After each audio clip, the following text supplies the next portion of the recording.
So what have you prepared for us today, sir? Well, I wanted to get into sort of a subtopic of a familiar topic because of, for lack of a better way of putting this, internet chatter. So we want to talk today about, did the Israelites view their judges as gods? And this is a topic related to Psalm 82. Again, I'm not going to rehash Psalm 82. I've written so much about it. Most of that's free. Of course, there's Unseen Realm, which is not free. But,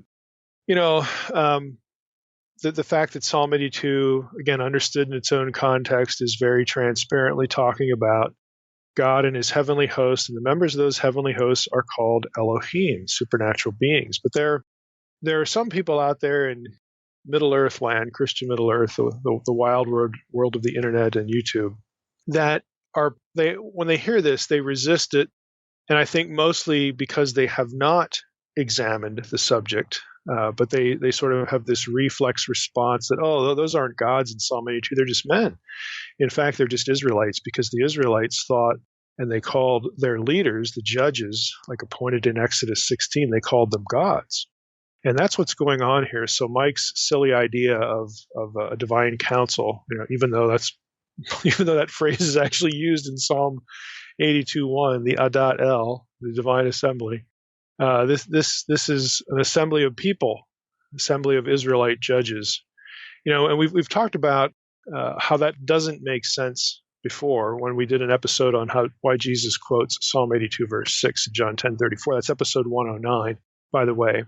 And it's a very silly proposition, but it's sort of a default opinion that you will see in a lot of New Testament commentaries, and of course out on the internet. And again, basically the reason is, the folks who say such things either are not trained in Old Testament Semitics and Israelite religion. They don't have to do that stuff. If you're a New Testament scholar, you never get into it. There'd really be no reason for you to be looking at Psalm 82 and subjects like the divine council and all that stuff. So it's completely off the radar, even to New Testament scholars. And I've had New Testament scholars tell me that, and again, I understood it, but it's nice to hear it, from them and people who like the book, that their field is New Testament. That's understandable. And then on the other hand, you have people who are they're content with default arguments and proof texts because they don't want to do the work and the research. They don't want to read even the material that they're criticizing. So I thought this would be a good sort of topical thing to get into this very specific topic and this very specific question. Did, in fact, the Israelites view their judges as gods? Because in the course of doing this, back in that episode 109, and in some other things that I've said in Q&As and whatnot, I have referred to an article that I published with Bible Translator. Bible Translator is a scholarly journal, and this was back in, I believe, 2010. And the article is entitled, "Should Elohim with Plural Predication Be Translated Gods?" And even though the title doesn't sound like it, it takes this topic on directly in the content of the article. So I've referred to things in that article. I've tried to sort of summarize the material in that article. But, I've noticed, again, there's just some internet chatter among, certain apologists, or just, people who just, again, they just don't want to do the work. And somehow they think they can dismiss divine council stuff, Psalm 82 stuff, with a proof text. So I thought, let's just talk about that proof text. And so I think the best way to do that is I'm going to quote extensively from this article and unpack, again, the issues in the article. And this article is not publicly accessible on the internet. So the only way you can get it is to live near a seminary, university, library that subscribes to JSTOR or the ATLA religion database, or you can subscribe to my newsletter. Because I'll put it in the protected folder for newsletter subscribers. But I'm going to quote extensively from this article and try to navigate through this topic, and again show listeners that this is an incoherent argument to say that the gods of Psalm 82 are men. And we're going to get into some specific proof texts that you'll see in comments on some of my YouTube videos or my website or somewhere else, that, silly Heiser, doesn't he know this verse? Yeah, I know that verse. And we're going to find out today that you don't know that verse very well. You haven't really thought deeply about it and the implications and its context. So let's just jump in here. Again, I've given you the source, again, this article that I did. So I'm just going to move in and out of the article And if you want to sort of follow along, you can always, again, subscribe to the newsletter and get the article and see what I'm quoting and what I'm not quoting. But I'll try to telegraph it, but I may not always succeed. But I'm going to start out with something that's in the article where I write, Elohim, to sort of set the topic up. Elohim frequently speaks of a single deity, most notably the God of Israel. The singularity of Elohim is indicated in various ways. Specifically, there are the numerous instances where Elohim is found in grammatical relationship with the divine name Yahweh. In other words, Yahweh Elohim. You'll actually see that combination. Well, that tells you, since there's only one Yahweh, then when it's partnered with the word Elohim, that Elohim is singular there. It's very simple.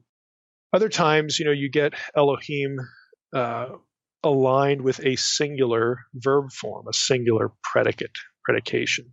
And that tells you, again, that we're talking about semantically. We only have one Elohim in view. In still other places, Deuteronomy 4:35, for instance, the reader is told that Yahweh, there's the divine name, Hu Ha-Elohim, he is the God. There's an article on Elohim describing the singular deity Yahweh. So that points to the uniqueness of this Elohim. Again, it's very obviously singular. Now, I also go on to write, there are, of course, exceptions to how Elohim and Ha-Elohim are used by the biblical writers. It's fairly common to have Elohim used in its construct form in plurality phrases like the gods of Egypt. So if you were looking at an interlinear and you were looking at the phrase gods of Egypt, and in Logos software or some other software, if you hovered over gods, you would see that it is plural. It's a plural construct form, and then it's qualified by of Egypt. And there, if it's the gods of Egypt, it's supposed to be understood as a group, as the plural gods of Egypt. Again, context very clearly tells you that. There are other phrases like other gods, Elohim Acharim, okay, other Elohim. Well, that's not going to be singular. It's going to be talking about the gods of the nations. Again, there are very obvious examples where plurality is easily detectable and singularity is easily detectable. And again, this is really not surprising. Now, the question, though, what's a little more interesting is that we have to ask ourselves whether or not Elohim or Ha-Elohim, Elohim with the article, are ever to be taken as semantically plural in contexts where the gods of the nations are not in view. Okay? And of course, this is, if you're paying attention, if you're familiar with divine council stuff, this would be something akin to what happens in Psalm 82, where you have Elohim, and specifically in Psalm 82:1, B'kerev Elohim, in the midst of the Elohim, he, the lone Elohim of Israel, passes judgment. So it's very obvious in that verse that we're not talking really about foreign deities. We're talking about something going on in the heavenly host. Now, foreign deities are going to be judged, but we have a group here that God is presiding over. So it's a little bit of a different feel than just sort of sniping at the gods of Egypt or something like that. It's a little bit different there. We further have to ask ourselves, are there any instances where Elohim or Ha-Elohim might be speaking of people? And here's where we're going to get into sort of the guts of the episode, because there are a few passages where Elohim is used with a plural verb form that those who want to deny divine plurality in Psalm 82 will proof text these verses and say, look, see, the Elohim there, it goes with a plural verb. And God's, the passage is talking about people, so the gods must be people and the people must be gods there. As we're going to see, that's really not the case. And again, it's easy to say, but people say it because they haven't actually looked closely at what's going on and the bigger picture of, can we really conclude that when Elohim is used with a plural verb form, that it's supposed to be understood as semantically plural? Many of the cases, the answer is clearly no, and that's going to become important in our discussion. So, as I wrote in the article, recent syntactic database development technology allows the scholar or translator, again, I'm writing for the journal called Bible Translator, that there's new technology that allows the scholar or translator to construct a query for Elohim or Ha-Elohim as the subject of a clause whose predicator is plural, specifically third person plural, finite verb. And you get 6 instances of that. So it's kind of rare. The 6 are Genesis 20:13, Genesis 35:7, Exodus 22:8, 2 Samuel 7:23, 1 Kings 19:2, and 1 Kings 20, verse 10. If we loosen up the query a little bit, where we're not specifically asking for a third person plural, but any plural, then you get a few others. You get 4 other hits. And those passages are Genesis 31:53, 1 Samuel 28:13, which should be familiar to people in this audience. That's the medium at Endor passage. 1 Kings 12:28 and Psalm 58:12, and in English that's Psalm 58:11. Now, you have a small group of passages where you have Elohim occur with a plural verb form. And I'm going to start here. You may not be able to detect, well, why is this important to people, to sort of answering people who want to say the gods of Psalm 82 are just people? Why do I need to get into all this grammar? You'll be able to figure that out very quickly. I'm going to go through some examples, and I'll just telegraph it. People who do this, who again use these proof texts, and there's going to be 2 specific passages I have in mind, and we're going to discuss them both. There are 2 passages. One's in Exodus 22, the other one's in Exodus 21. They'll go to these passages and say, look, there's people in the context. We have Elohim with a plural verb, so the Elohim must be the people, and the people must be the Elohim, and therefore, Mike's wrong in Psalm 82. We're just going to plug the people in there. Of course, they don't look at Psalm 89, where the council is in the heavens, but we won't worry about that for the sake of this episode. We won't throw the logic bunny at them so quickly. We want to stick to the passages. So they'll proof text these passages and then try to take the results of that to Psalm 82. And their proof texting depends. It depends on 2 things. It depends on the term Elohim in those passages actually referring to supernatural beings, okay, as opposed to the singular God of Israel. It depends on the plurality. It depends on whether we have a plurality of supernatural beings. And it also depends on whether the grammar sort of forces that conclusion, okay? So we're looking at how some passages are proof texted, but I want to start with passages where it's going to be easy for you to see, even if you're not looking at Hebrew, even if you don't know any Hebrew, if you just know some basic English grammar, it's going to be easy for you to see that just because we have Elohim in a verse with a plural verb form, we are not supposed to understand that as plural gods, but still understand it as the singular God of Israel. And that's going to become important when we go to these passages that are proof texted by people on the web. So let's jump into some of the specifics. I just gave you the list of verses where this happens.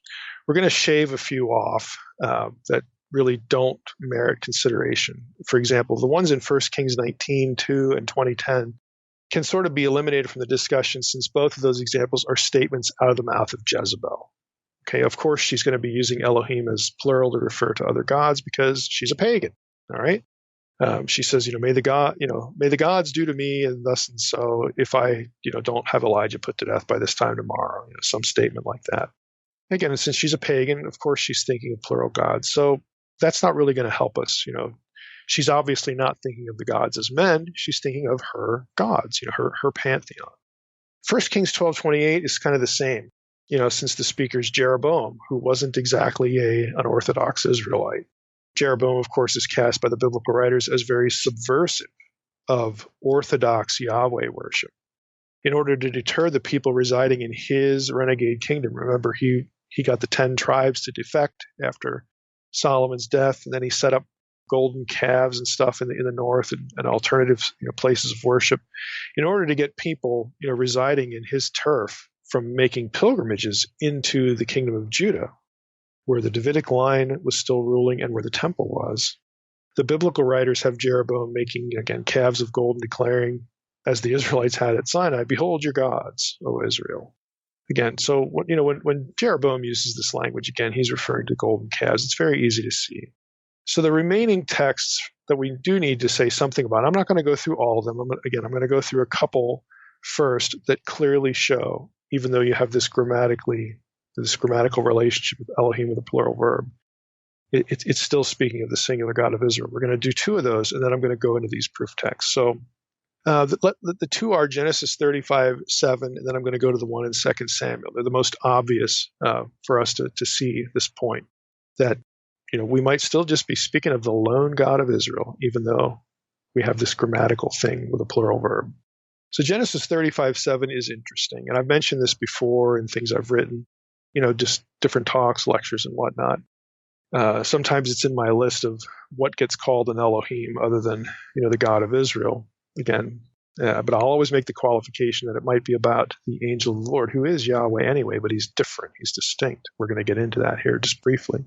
So Genesis 35:7, I'm going to read you the first 7 verses so you get a feel for what the passage actually says. God said to Jacob, so Elohim said to Jacob, "Arise, go up to Bethel, and dwell there. Make an altar there to the God," and there it's not Elohim, it's just El, so it's clearly singular. "Make an altar there to the God who appeared to you when you fled from your brother Esau." So Jacob said to his household and all who were with him, "Put away the foreign gods," those are the teraphim there. At least we're going to find out that's what's in view. "Put away the foreign gods that are among you and purify yourselves and change your garments. Then let us arise and go up to Bethel, so that I may there make an altar to the God," to the El, okay, "who answered me in the day of my distress and has been with me wherever I have gone." And if that sounds like Genesis 48, Jacob's deathbed prayer, keep that in the back of your mind. Now, we have El here, again, unambiguously singular, but then the passage continues. "And Jacob came to Luz," that is Bethel, "which is in the land of Canaan." That's verse 6. "He and all the people who were with him." Now here we hit verse 7. "And there he built an altar and called the place El Bethel, because their God," and here we have Ha Elohim, "had revealed himself," and there's our plural verb, niglu in Hebrew. Revealed is actually a plural verb form. So in theory, you could translate it, because there the gods had revealed themselves to him when he fled from his brother. That's Genesis 35:7. Now the switch from El to Ha Elohim is kind of striking. Why not just stick with El? Is Ha Elohim to be judged as semantically singular, as the ESV translator chose? That's the way it translates it, because their God had revealed himself to him. So is it semantically singular as ESV has, or should we change that and make it a plural? There are 2 primary lines of support for taking Ha Elohim just the way the ESV does, as a singular deity, despite its grammatical agreement with a plural verb form. Here they are. Here are the 2 primary lines of support. 1, the immediately preceding context, okay, where we have El mentioned. All right, it's clearly one God in view. And 2, there's the fact that outside this passage, when Ha Elohim with the article, Elohim with the definite article, occurs in context where it's clearly plural, foreign deities are usually in view. So we could sort of end the discussion there and say, look, it's El in the first few verses, so it doesn't matter. Ha Elohim here, it's pointing to the same God. That should be the end of the discussion. And so even though we have this, what looks like something we should translate plural, it's still pointing to one.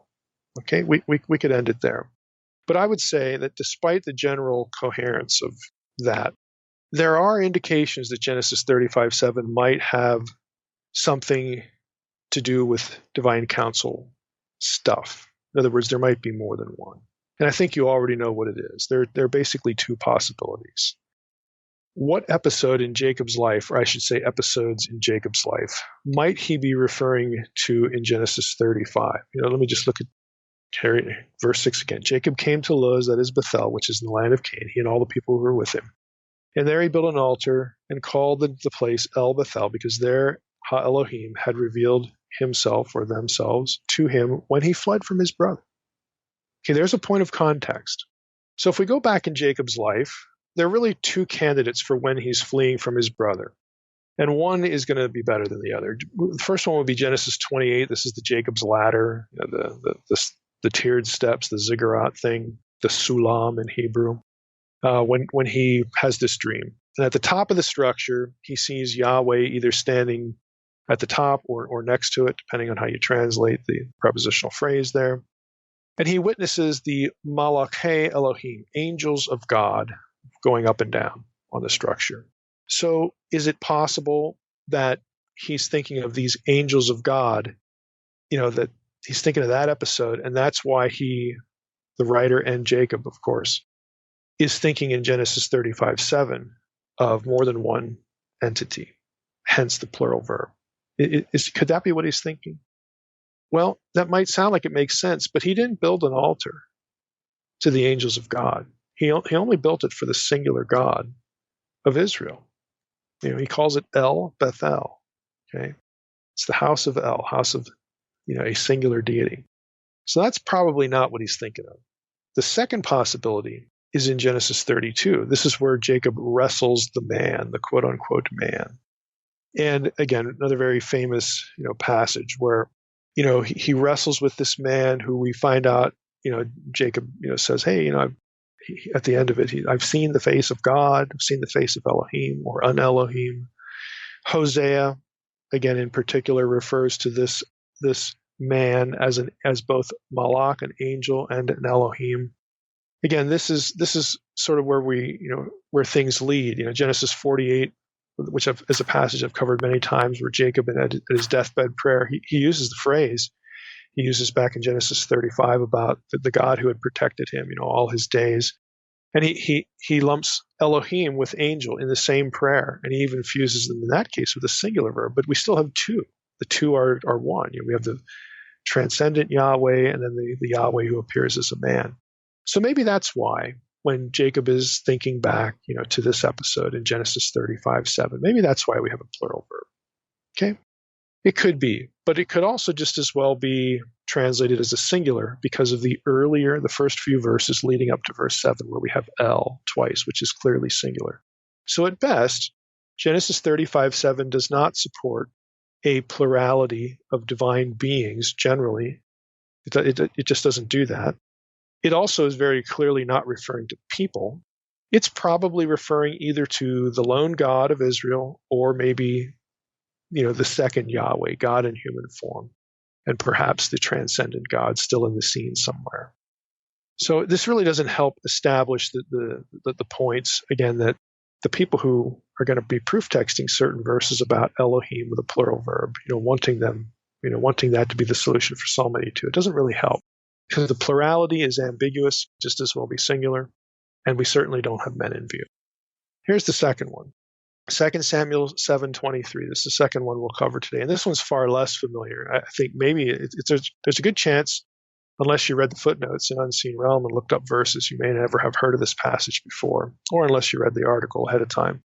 But this is a prayer of King David. Okay? 2 Samuel 7:23. David prays, "Who is like your people Israel, the one nation on earth, whom God," or is it the gods? Because we have Elohim plus a plural verb, "whom God or the gods went," and the word behind the English word "went" there is actually a plural form, halakhu. Okay, "Who is like your people Israel, the one nation on earth, whom God or the gods went to redeem for himself as his people, and to make for himself a name, and to perform for them great and inspiring deeds in your land, driving them out from before your people, whom you redeemed, for yourself from Egypt, the nations and their gods." So again, a prayer of David hearkening back, these great things that God had done. Now, people will notice that there's a plural verb here with Elohim. So maybe we should say, "whom the gods went to redeem." And you can, maybe that's the two Yahwehs thing again, just like it was in Genesis 35. In this instance, you can clearly, I think, rule all of that stuff out. I'm going to read the verse for you again, and you'll be able to think of just the wording. "Who is like your people Israel, the one nation on earth, whom God or the gods went to redeem for himself as his people, and to make for himself a singular name." Again, you have pronouns here and other associated nouns that are only singular. So even though we have Elohim here with a plural verb form, it actually unambiguously refers back to the lone God of Israel. So again, this passage doesn't help either. Now you say, "Well, I still don't know why we're talking about this, Mike." Here we go. The first of two passages that people use to proof text a plurality of humans that are called Elohim in the Hebrew Bible, and then they want to take that back to Psalm 82 and say, we don't have a divine council here. Mike's just a silly guy, okay? Or a heretic or something, all right? Here's the first proof text that you're going to get. Exodus 22, verses 6 through 8. In English, this is Exodus 22, verses 7 through 9. I'm going to read you the passage. When a man gives money or goods to another for safekeeping, and they are stolen from the man's house, if the thief is caught, he shall pay double. If the thief is not caught, the owner of the house shall come near to God, to Ha Elohim, that he has not laid hands on the other's property. In other words, the person who's accused is going to come near to Ha Elohim and say, look, I didn't do this. Verse 8, in all charges of misappropriation pertaining to an ox, an ass, a sheep, a garment, or any other loss, whereof one party alleges, this is it. The case of both parties shall come before God, Ha Elohim, just like before. He whom God, Elohim, declares guilty, and there the verb is plural, shall pay double to the other. So here we have a guy who's accused of a crime. And he comes near to Ha Elohim and says, look, I didn't do this. And if there's a disagreement, the people who are wronged, the guy who's wrong says, yeah, that's the guy. This is the one. Okay, now there's a dispute. Both parties shall come before Ha Elohim, and the one whom Elohim declares guilty shall pay double to the other. And since the declaring guilty verb is plural, people will say, look, here's an instance where they're coming to this group of men, the judges of Israel, and then the judges of Israel decide who's guilty. And that what that means then is that these human judges are Elohim. And then we take that back to Psalm 82. And they'll base that on the plurality of the verb form. Now, we've already seen that it doesn't matter in other passages whether you have a plural verb or not. It can still be referring to God himself. Okay? That's why we went through those earlier passages. And there's 5 or 6 others we could go through. I only just picked 2.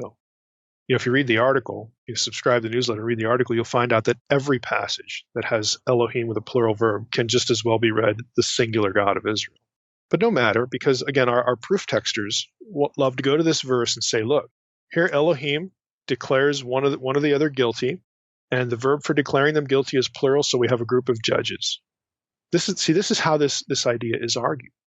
Now, again, the logic here is to take that idea, which remains to be proven, because it could just as well be the singular God of Israel, and then import it into Psalm 82 to argue that the psalmist is describing Israelite judges, not Elohim in a divine council. Again, that's the logic. Now, behind this assumption, in Exodus 22:8, this is chapter 22 of Exodus, behind this assumption that this is the way we're supposed to read this passage, we have the story of the judges appointed by Moses at the suggestion of Jethro, his father-in-law, in Exodus 18. So people will say, well, look, hey, you ask, well, who are these human judges that are called Elohim here in Exodus 22? Oh, they're the guys that Moses appointed back in chapter 18. Didn't you read, Mike, aren't you aware of Exodus 18 when God appointed, through Moses, judges? And those are the Elohim. Yeah, I'm aware of that. It's Exodus 18, 13 through 24. Now, when I present this visually, I turn on what in my software what's called a visual filter. It makes the Hebrew term Elohim light up in the English translation. And you can see that every place in Exodus 18 where the word Elohim occurs, except for one, can just as well be translated the singular God of Israel. And in fact, that's what the ESV does. So I'm going to read the whole thing to you and point out where Elohim is, and you'll see the one exception refers to foreign gods. So let's read Exodus 18, 13 through 24, just to make the point. The next day Moses sat as magistrate among the people, while the people stood about Moses from morning until evening. But when Moses' father-in-law saw how much he had to do for the people, he said, "What is this thing that you're doing to the people? Why do you act alone, while all the people stand about you from morning until evening?" Moses replied to his father-in-law, "It's because the people come to me to inquire of Elohim." Here's our first one. Very obviously, They're not inquiring of plural gods. They're not, hey, Moses, can you contact the gods for us? Obviously, that's not what's in view. They want Moses, because Moses is the one that meets face to face with God. They want Moses to ask God his opinion on this or that. Okay? And we don't even have, the judges appointed yet. So this one, ESV has capital G-O-D. They people come to me to inquire of God, Elohim. Verse 16. When they have a dispute, it comes before me, and I decide between one person and another. And I make known the laws and teachings of God. But Moses' father-in-law said to him, again, God there is Elohim again. But Moses' father-in-law said to him, the thing you're doing is not right. You will surely wear yourself out. And these people as well, for the task is too heavy for you. You cannot do it alone. Now listen to me. I will give you counsel, and God, Elohim, be with you. Be with you. Okay? You, Moses, singular. You, singular, Moses, represent the people before Ha-Elohim, before God. You, again, singular, bring the disputes before God, Ha-Elohim. Okay, this is what you do. Okay, you represent the people before God, you bring the disputes before God, and enjoin upon them the laws and teachings and make known to them the way they are to go and the practices they are to follow. You shall also seek out from among all the people capable men who fear God, fear Elohim, trustworthy men who spurn ill-gotten gain. Set these over them as chiefs of thousands, hundreds, fifties, and tens, and let them judge the people at all times. Have them bring every major dispute to you, but let them decide every minor dispute themselves. Make it easier for yourself by letting them share the burden with you. If you do this, and Elohim so commands you, you will be able to bear up, and all these people will go home unwearied. Moses heeded his father-in-law and did just as he said. Now, you look at that. There isn't a single instance in that passage where the people who are appointed are called Elohim. Zero. None. Nada. Human judges in Israel, not only in this passage, but in the entirety of the Hebrew Bible. There is never a verse that says something like, and these judges shall be Elohim to the people. Okay? There is nothing like that. There isn't a single verse that actually says that actually makes that assertion or claim, or makes that connection. I just read ESV to you. And every instance of Elohim, again, there was one that's actually earlier in the passage that's about foreign deities. Every instance in the passage can just as well be translated capital G-O-D. God be with you. God will do this for you. You represent the people before God. You bring the disputes before God. You let the judges take care of the minor things, but the major ones, they come to you, and then you represent the people before God. You ask God, what he thinks. Okay, Moses isn't asking the judges to decide the hard cases. The judges get the easy cases. The passage doesn't say, now, when you get hard ones, you need to take those to Elohim. You need to take those to those Elohim human judges. It doesn't say that at all. The human judges get the easy stuff to unburden Moses. The hard stuff is going to be done just like it was before.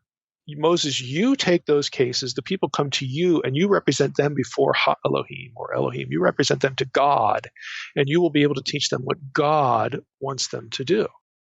Moses isn't going to teach them what the judges want. Okay? The Elohim are not the judges, folks. They just aren't. If you read the passage, that idea is nowhere present in the passage. So there's nothing in the text of this passage that compels us to understand Elohim or Ha-Elohim as semantically plural. There just isn't.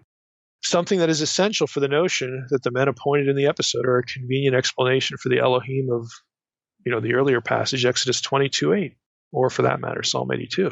So you can't use Exodus 18 and use that as a hermeneutical filter or hermeneutical wedge or hermeneutical tool to justify an interpretation that you might like in Exodus 22.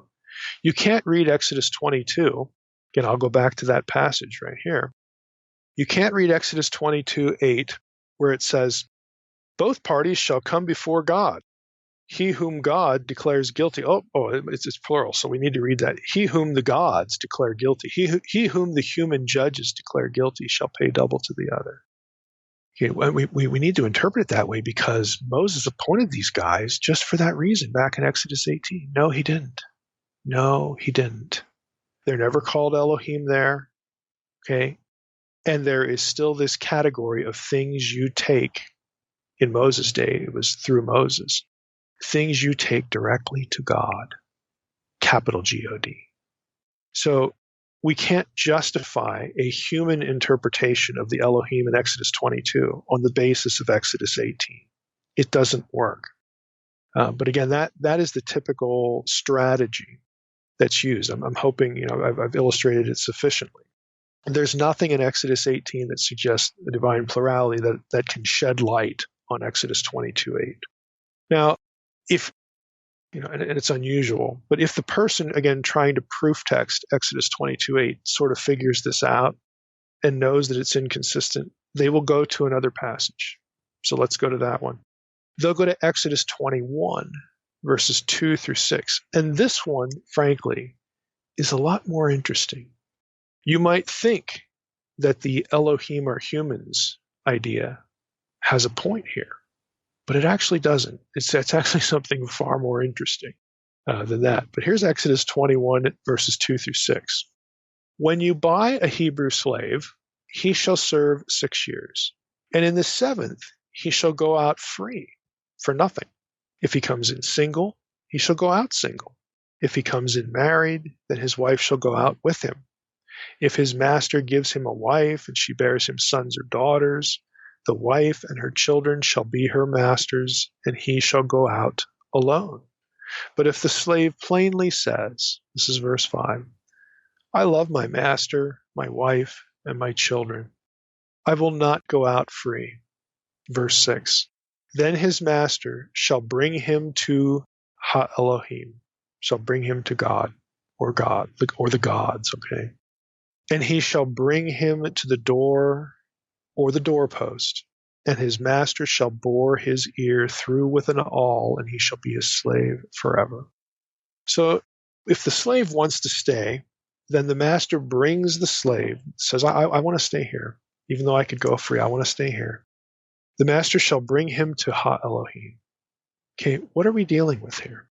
The argument is put forth by some that the master is commanded to bring the slave before the elder judges of Israel, before piercing his ear. Now, the passage doesn't actually say that because it doesn't, the word for judges or elders never appears in this passage. Not once. So it's an assumption that the Ha-Elohim here are those Israelite judges, back from Exodus 18. Again, in Exodus 18, they were never called Elohim either. But we're making a series of guesses and assumptions that allow some to form this argument.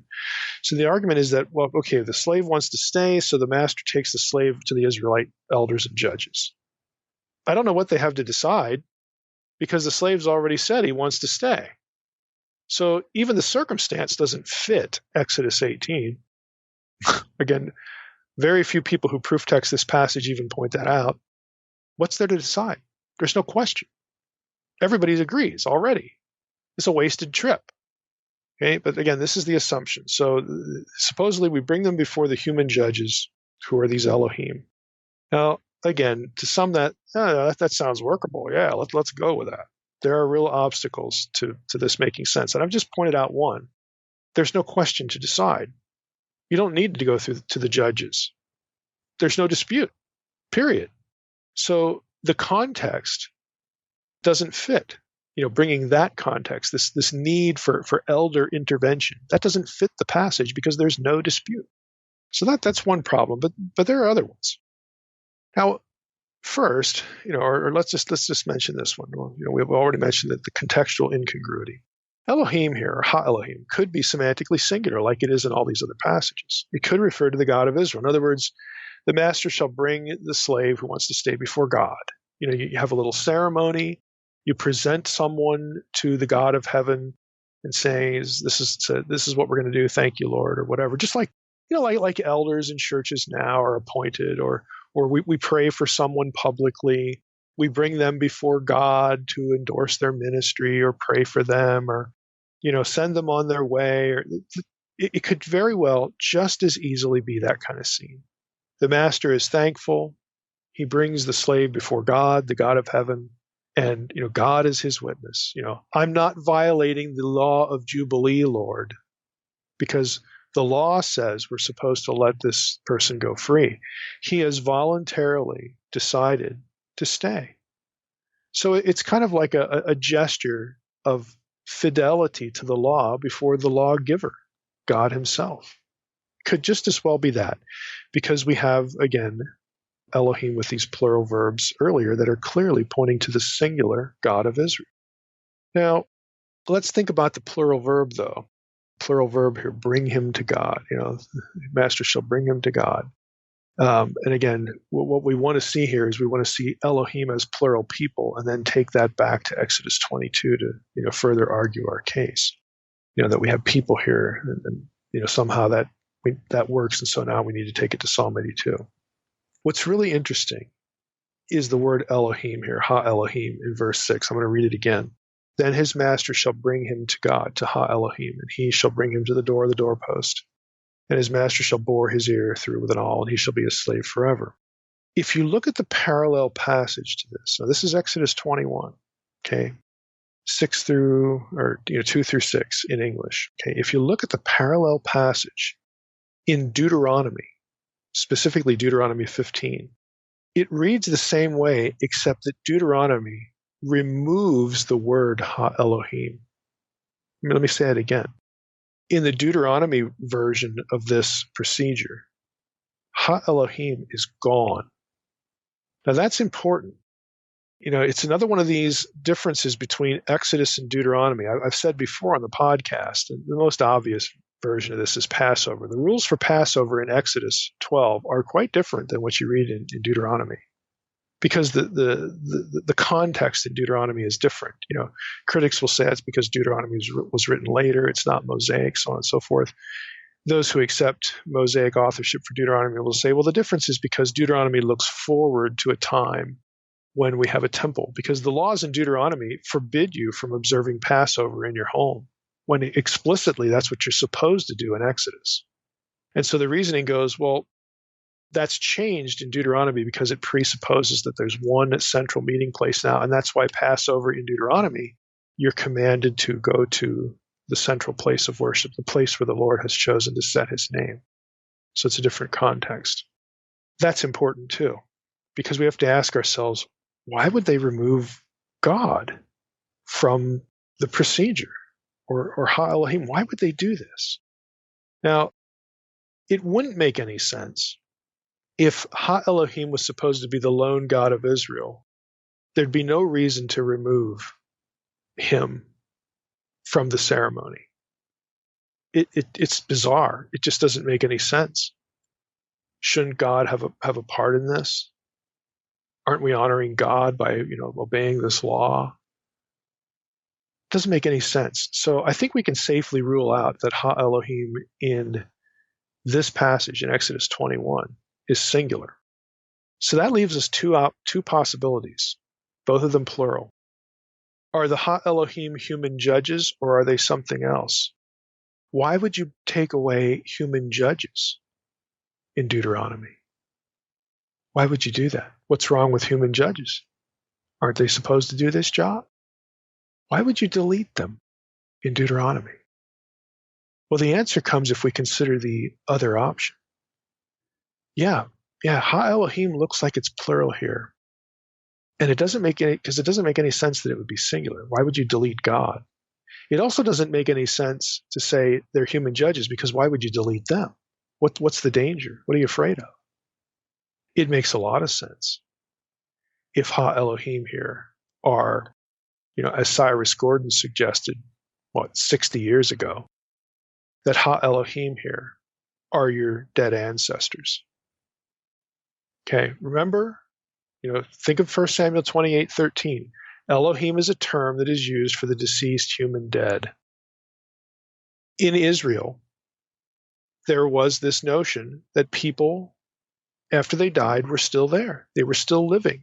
This is why you created teraphim these little figurines. Again, we've talked about this occasionally on the podcast and even in Unseen Realm a little bit. Teraphim I like to refer to them as the Polaroids of the day, the pictures, They were objects that you kept in your house that were placeholders for your deceased relatives. Just like we have, this isn't a horrible heresy, although it could turn to one. It could be dangerous. And I think, as I'll say in a minute, I think that's the point here in Deuteronomy, the change in Deuteronomy. But let's just think about it generally. We do the same thing. We have pictures of our deceased loved ones around. We might take offerings like flowers or stuffed animals or some personal object to their grave, set it there, or maybe on an anniversary of a death, just as a kind gesture. What are we thinking? We think that the dead person is going to like that? They're dead, okay? We do it because, we do think that. We think that they're watching us. We think that they're still present. And we believe, in our hearts that, we're going to do this kind thing. And it sort of keeps a bond there. It keeps a relationship going. And maybe this will make them happy. Maybe they'll see this and be pleased by it. We're not idolaters when we do this. We're not worshiping them. We're not making barters with our deceased ancestors to get something we want. We're not going through ritual ceremonies of magic to get the deceased dead to work on our behalf. See, that's the line. That's the line that Israelites, and us for that matter, have to be careful to cross. That's contacting the dead. That's necromancy. And it's a fact, archaeologically speaking and biblically speaking, there were Israelites who engaged in necromancy, and it's forbidden. Deuteronomy 18. Right after this passage, right after the change in Deuteronomy 15, we get Deuteronomy 18, and necromancy is one of the forbidden practices.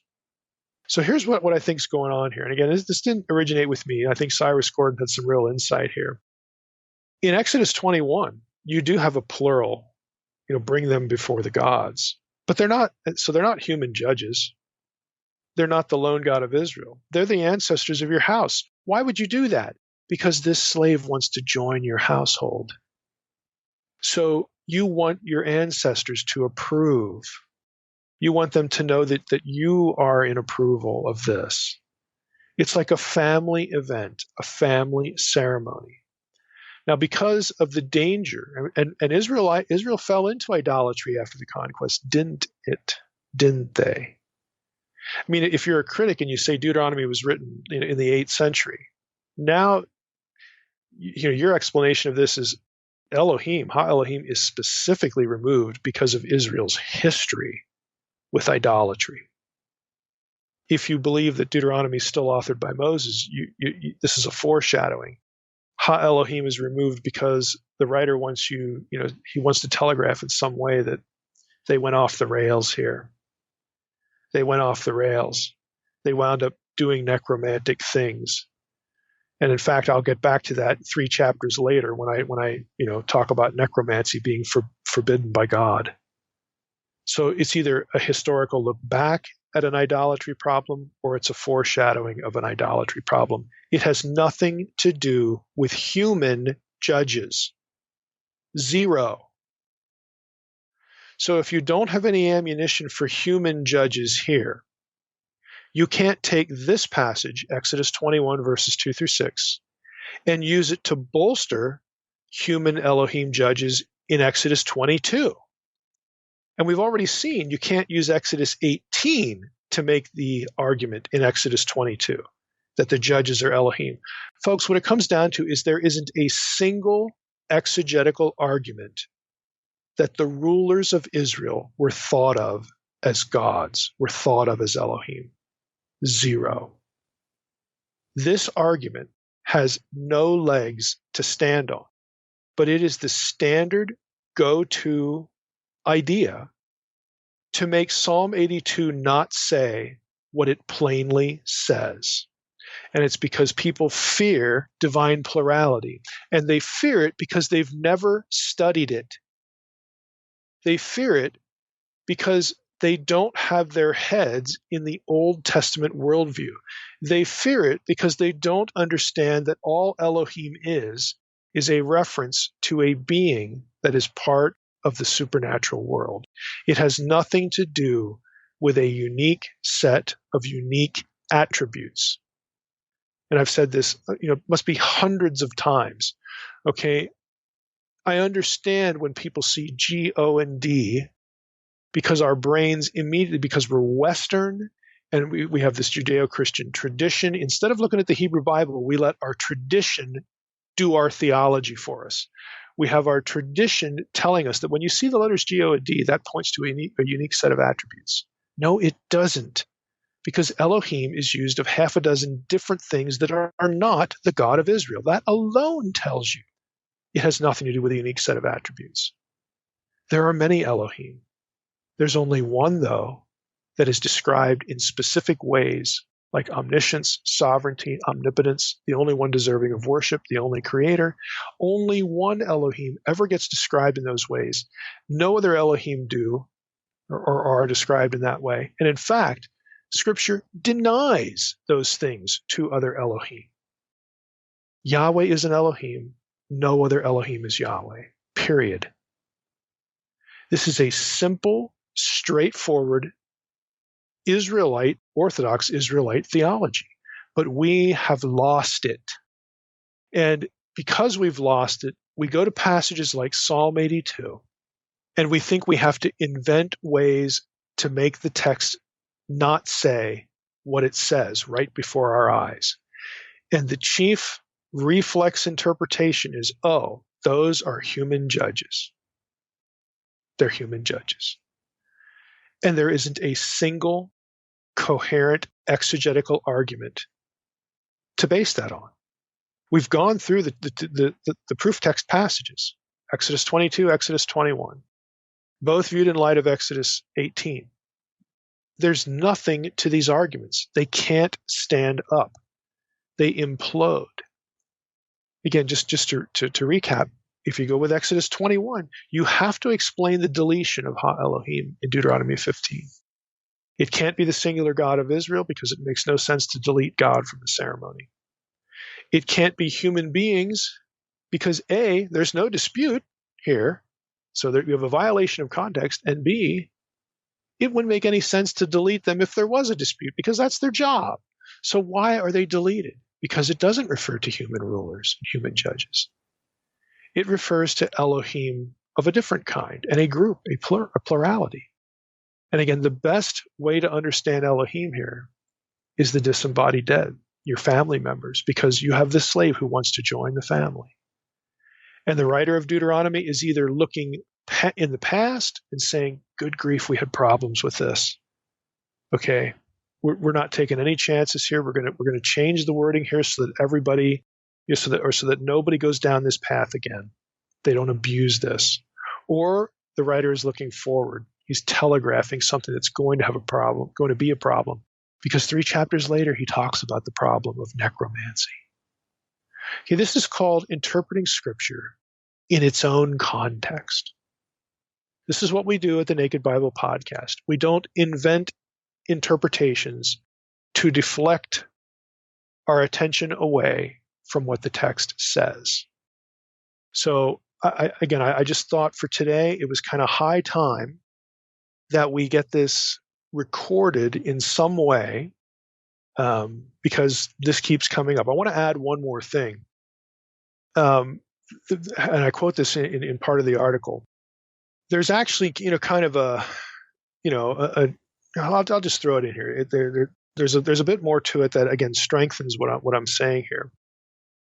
I'll just jump in here. Setting aside the fear of the writer of Deuteronomy that if you leave Elohim in there, that people could be led astray, or they're going to repeat the errors of the past, or something. What then is the best understanding of Ha Elohim in Exodus 21:6 and Exodus 22:8? Again, I think it's this disembodied, dead sort of thing. However, you could still have, at least in Exodus 22, again, you could still make an argument for the singular God of Israel. And I just wanted to mention this. Fensham, in his Deuteronomy commentary, cites the work of Albrecht Goetz. And Goetz discerned that these two passages had a close parallel in the laws of Eshnunna. This is Mesopotamian, Akkadian material. The latter legal code places the swearing of an oath at the gate of a temple, and so the oath would be made before a deity. This would suggest that Elohim or Ha-Elohim, could be understood as the singular God of Israel, again, at least in Exodus 22. This conclusion is bolstered by the observation of Durham, that's the word biblical commentary, that the terminology used in the Exodus passages for drawing near to Elohim or Ha-Elohim, the verb is karav. That verb frequently denotes drawing near to the divine presence, the place of theophany. In other words, the presence of the lone God of Israel. I add here in my article, current database technology supports Durham in this observation. A search for the lemma karav, utilized in any form of predication with a divine being as the target of the lemma's motion, what are you moving toward, yields 23 such instances, 19 of which are in Leviticus and Numbers. As a result, the interpreter is on firm footing regarding Elohim or Ha-Elohim as the singular God of Israel, because everywhere that you have someone moving toward, karaving, toward a divine presence, it's the singular God of Israel. Again, there's just, no matter which perspective you take, there is no exegetical argument for the notion that Israelites thought of their human judges, the human sort of bureaucracy. They did not think of these guys as Elohim. I know you've heard it. Maybe some rabbi somewhere in the Middle Ages said it. We're talking about the biblical text in its own context. Okay, that's where we get our theology. Not from some medieval guy. Not from Puritan theology or anything modern. Again, this is what we do at the Naked Bible Podcast. We take Scripture on its own terms. And when you do that, it does make sense. It makes sense. What we've talked here about these Exodus passages makes sense. Psalm 82 makes sense on its own terms. There's no need to disguise what the Bible says in places. There just isn't.